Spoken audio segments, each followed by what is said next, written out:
الرحمن علم القرآن خلق الإنسان। জমিনের মধ্যে আল্লাহ মানুষকে সৃষ্টির শ্রেষ্ঠ মর্যাদা দিয়া পাঠাইছেন। পাঠাইয়া মর্যাদা দেন নাই, মর্যাদার সিদ্ধান্ত ফাইনাল করে এরপরে পাঠাইছেন। আল্লাহর কাছে মানুষ বড় দামি, নূরের সৃষ্টি ফেরেশতারাও দামি না, আগুনের সৃষ্টি জিনেরাও শ্রেষ্ঠ না। আল্লাহ পাক মাটির সৃষ্টি মানুষকে সৃষ্টির শ্রেষ্ঠ মর্যাদা দান করেছেন। মানুষ জমিনে আল্লাহ পাঠানোর পর তোমার এই শ্রেষ্ঠত্ব আর সম্মান নিয়ে যেন বেঁচে থাকতে পারো এবং তোমার সম্মানের সাথে যেন তুমি কবরে যেতে পারো, হাসরে উঠতে পারো। আল্লাহ পাক ওই সম্মান ধরে রাখার জন্য দুইটা ব্যবস্থা দিয়েছেন। কয়টা? এক ব্যবস্থার নাম ব্যক্তি, আর একটা ব্যবস্থার নাম হলো কিতাব। ব্যক্তিদের মধ্যে শ্রেষ্ঠ ব্যক্তি হলেন রাহমাতুল লিল আলামিন, আর কিতাবের মধ্যে শ্রেষ্ঠ কিতাব হলো কোরআনুল কারীম। ব্যক্তিদের মধ্যে শ্রেষ্ঠ, হালকা আসতে, ব্যক্তিদের মধ্যে শ্রেষ্ঠ কে? এই মাত্র বলছি, কিন্তু 1 মিনিট হয় না, এটা বলতে কষ্ট হয়।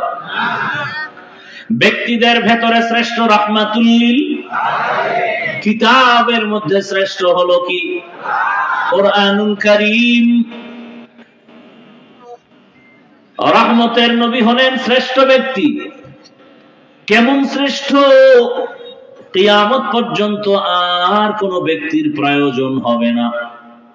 মুহাম্মদের আদর্শ যারা ফলো করে চলবে তারা দুনিয়াতেও বাদশা, পরকালেও বাদশা। ১৫০০ বছর পরে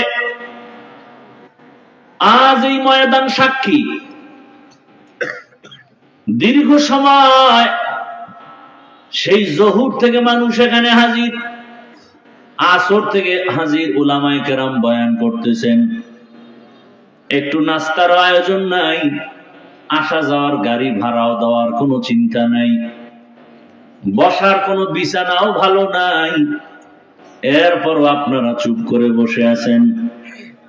এতগুলো মানুষ দুনিয়ার লাইনে এক জায়গায় জমা করতে গেলে কত পেরেশান, নিয়ন্ত্রণের জন্য কত পুলিশ র্যাব লাগে। এখানে কোনো নিয়ন্ত্রণের জন্য প্রশাসন নাই। অন্য দুনিয়ার মজলিস এমন হতে গেলে কত খানা দেওয়া লাগে, নাস্তা দেওয়া লাগে। এখানেও কোনো টেনশন নাই। ১৫০০ বছর পরে এতগুলো মানুষ কোন ব্যক্তির হুকুম ছাড়া, খাওয়ানোর চিন্তা ছাড়া, ঘুমের চিন্তা ছাড়া নীরবে চুপচাপ বসে আছে মাটির মধ্যে, ধুলা বালুর মধ্যে। এটা কেমন করে সম্ভব? মদিনাওয়ালার আদর্শ মানলেই সম্ভব। স্পষ্ট দলিল, এটাই ইসলামের পরিচয়, এটাই শান্তির মজলিস। ইসলাম পারে এটা, আর কেউ পারে না। গরিব একটা সন্তান বাড়ি কই জানে না, মসজিদের ইমামতির মুসাল্লায় দাঁড়ায় আল্লাহু আকবার বলে হাত বাঁধে, পেছনের এমপি সাহেব হাত বাঁধে। এ কথা বলা যাবে না, তুই গরিব, তোর কথা আমি কেন হাত বাঁধবো? ও যখন রুকুর মধ্যে যায়, পেছনের হাজারো হাজারো মানুষ রুকুতে যায়। ও যখন বসে সবাই বসে, ও যখন দাঁড়ায় সবাই দাঁড়ায়। এটা দুনিয়ার কোন সরকারেও পারে না, ইসলামের দ্বারাই সম্ভব। দিনিয়াল ইসলাম দীনু মাওকাহু আরজু কুফরানান আফওয়ান ইনদাহু মুক্তাদায়া নবিয়ুল্লাহ সাহবুহু নুজুমুন লিল হিদায়া ফি জামাহু। ইসলাম ছাড়া শান্তি কেউ দিতে পারে না। শান্তি আর সম্মানের জন্য আল্লাহ পাঠাইলেন রহমতের নবীকে মক্কা নগরীতে। এমন নাপাক সমাজ, বাবা তার কন্যাকে গলা টিপে জ্যান্ত দাফন করে মেরে ফেলে নারী আর পুরুষ একত্রিত হইয়া উলঙ্গ বাইতুল্লাহর দেওয়ালটারে তাওয়াফ করে প্রদক্ষিণ করে। এতটা খারাপ সমাজ। রহমতের নবী আসছেন, আল্লাহর নবী সবার সাথে সুন্দর আচরণ শুরু করলেন। সবাই গালি দেয়, নবী সবার সাথে হাসি মুখে কথা কয়। কেমন মায়ার নবী আমার, জীবনে একটা মিথ্যা কথা বলেন নাই, গালি দেন নাই। হাজারো গালি শুনছেন, গালির জবাবও দেন নাই। দুইটা চোখ মোবারক গরম করে কোনোদিন কারো দিকে নবী তাকান নাই। নবীজি যদি চোখ গরম করে কারো দিকে তাকায়, সাথে সাথে পুরিয়া ছাই হয়ে যাবে। রহমতের নবীর চোখের মধ্যে এত পাওয়ার লাগানো। রহমতের নবী আমার আম্মা জান আয়েশা রাদিয়াল্লাহু আনহা বলেন, নবীজির ঘাম আমি বোতলে ভরে রাখতাম, আমার আতর হিসাবে ব্যবহার করতাম। রহমতের নবী এমন দয়ার নবী, রহমতের নবীর চেহারাটার দিকে একটা নজর দিলেই কলিজা ঠান্ডা হয়ে যেত।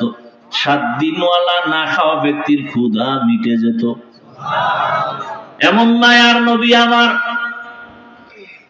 দ্বিতীয় আর একজন ব্যক্তি পাবেন না যে জীবনে মিথ্যা বলে না, গালি দেয় নাই। রহমতের নবী এত দামি। ওই মায়ার নবীর আদর্শ দীর্ঘ 40 বছর পর্যন্ত নবী শুধু ব্যবহার, সুন্দর আচরণ। কাউকে বলে না নামাজ পড়ো, রোজা রাখো, জিকির করো। 40 বছর পর আল্লাহ তাআলা দ্বিতীয় ব্যবস্থা কোরআন নবীর কাছে দিলেন। নবীর কাছে আসা মাত্র দাওয়াতে নবী নেমে পড়লেন। নবী দাওয়াত দেন, তোমরা সবাই এক আল্লাহর উপর ঈমান আনো, লা ইলাহা ইল্লাল্লাহ তুফলিহুন। যদি লা ইলাহা ইল্লাল্লাহ বলো, তোমার জন্য জান্নাত ওয়াজিব হয়ে যাবে।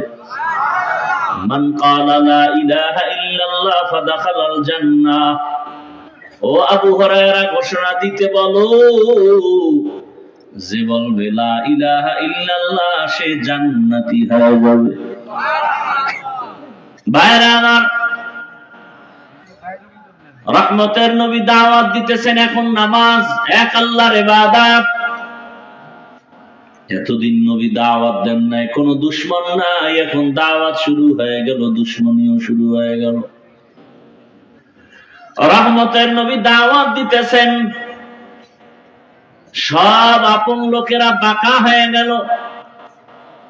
কেমন বাঁকা? হাতের মুষ্টির মধ্যে পাথর নিয়ে কয়, রে মুহাম্মদ, যদি বলতে পারো আমার হাতের মুষ্টিতে কি আছে, আমি এখন কালেমা পড়ব। নবী বলেন, আবু জাহাল চাচা, আপন চাচা না, ডাক নাম চাচা। আবু জাহাল রাসূলের আপন চাচা না। ডাক দিয়া বলে, চাচা বলতে পারলে কালেমা পড়বেন? বলে হ্যাঁ। কয় আমি তো বলতে পারবো না। কেন ভাতিজা পারবো না? কয় আমি গায়বের মালিক না। গায়বের মালিক কে? আল্লাহ। ইয়ালামু মান ফিস সামাওয়াতি ওয়াল আরদিল গায়বা ইল্লাল্লাহ।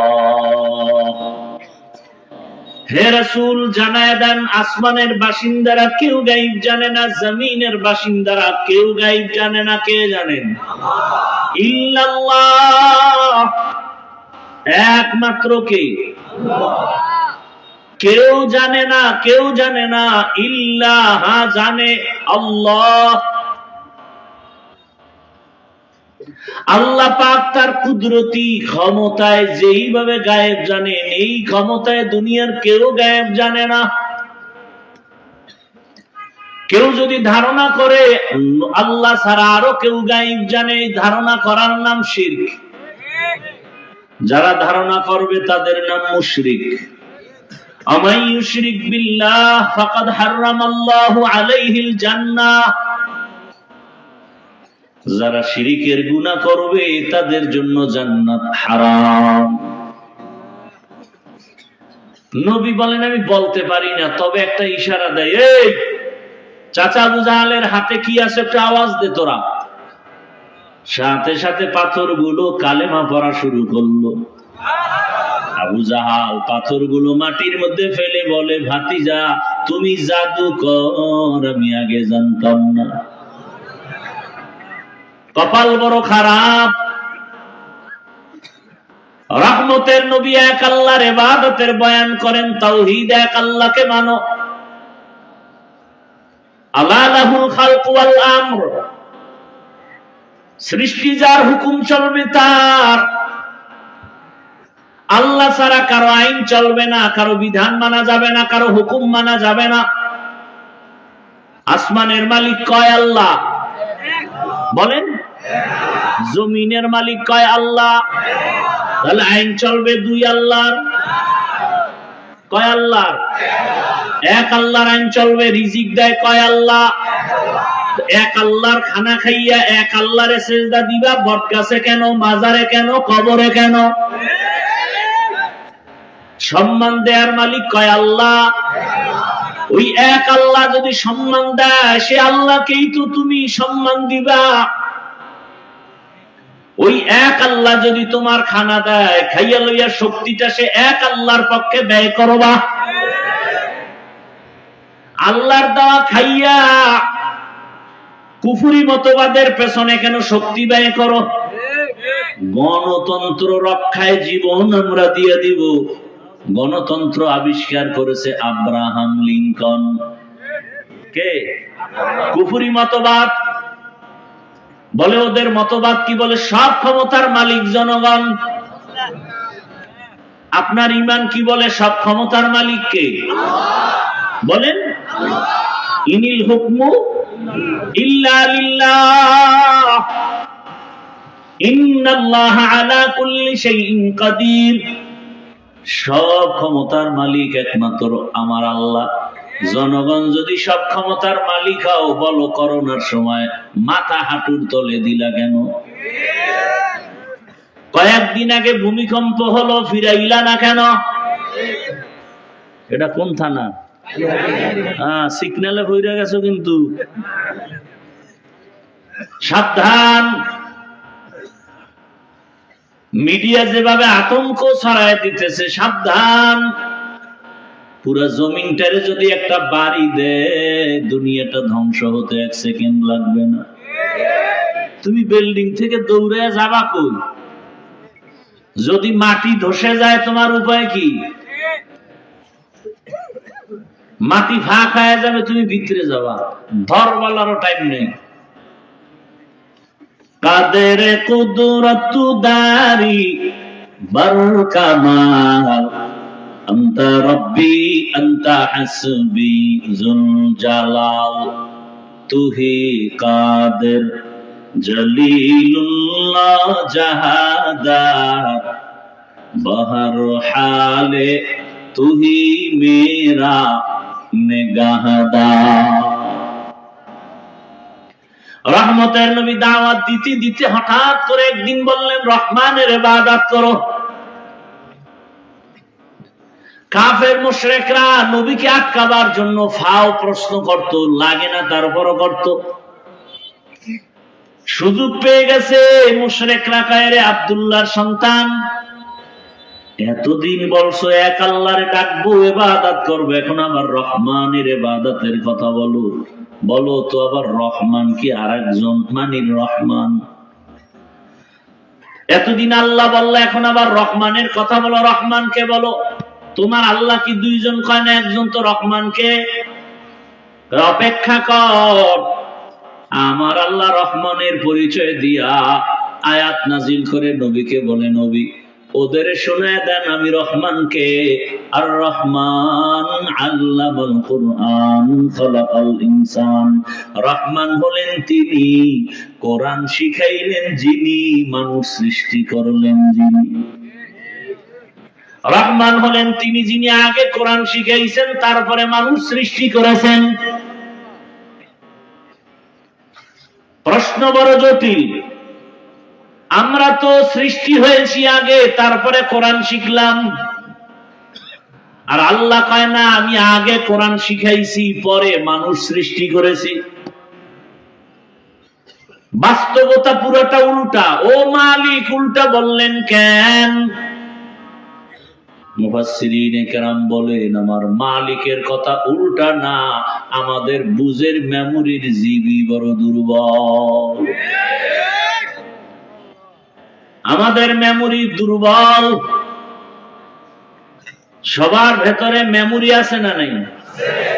দেখতে কালার সব এক, কিন্তু জিবির মধ্যে মাপজব আছে। কারো মাথা সব একই ডিজাইন, কিন্তু ভেতরের জিবি কারো 1 জিবি, 2 জিবি, 4 জিবি ভাগ ভাগ করা আছে। তুমি 1 জিবি ওয়ালা, বাংলা, অঙ্ক, ইংরেজি, ইতিহাস, ভূগোল পড়তে গিয়া তুমি ফেটা হয়ে গেছো, পারো না। আরেকজনের জিবি একটু বেশি, সে মাওলানা, মুফতি, মুহাদ্দিস, মুফাসসির, আবার ডাক্তার। আছে না নাই? কওমিতেও পড়ছে, আলিয়ায়ও পড়ছে, ভার্সিটিতেও পড়ছে। তার মেমোরির জিবি তাজা। আর তুমি যে 1 জিবি লয়ে দৌড়াও, মাঝে মাঝে হ্যাং হয়ে গেলেই তো আলেমের গালি দাও। জিবি যাও আছে, মাঝে মাঝে হ্যাং হয়ে যায়, তখনই মাকে গালি দেয়, বাবারে গালি দেয়, আলেমের গালি দেয়, শিক্ষকের সাথে বেয়াদবি করে। লিকুল্লি শাইইন জিনাতুন ফিল ওয়ারা ওয়া জিনাতুল মারই তামামুল আদাবি আজ খোদা কা হিমে তৌফিক আদব বেআদব মাহরুমে গাশ আজ ফজল। রাত্র কি 12টা বাজে? ঘুমের নেশা? বাঙালি কি রাতে ঘুমায়? সবাই তো মোবাইলের হক আদায় করে। কি কষ্ট হইতেছে না? ধৈর্য শেষ?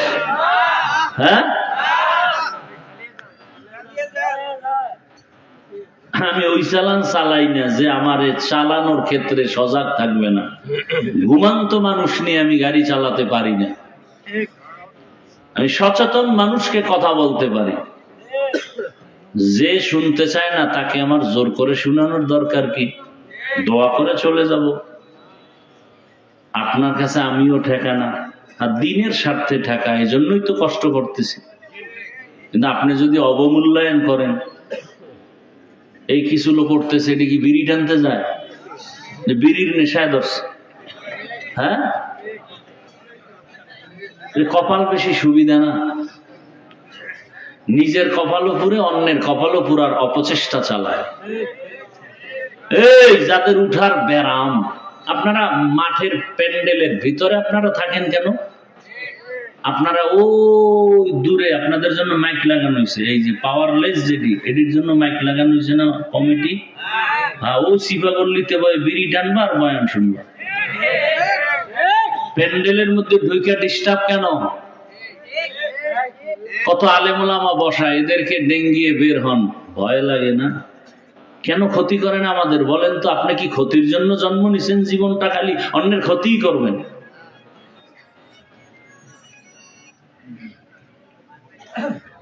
আল্লাহ হেদায়েত দান করুন।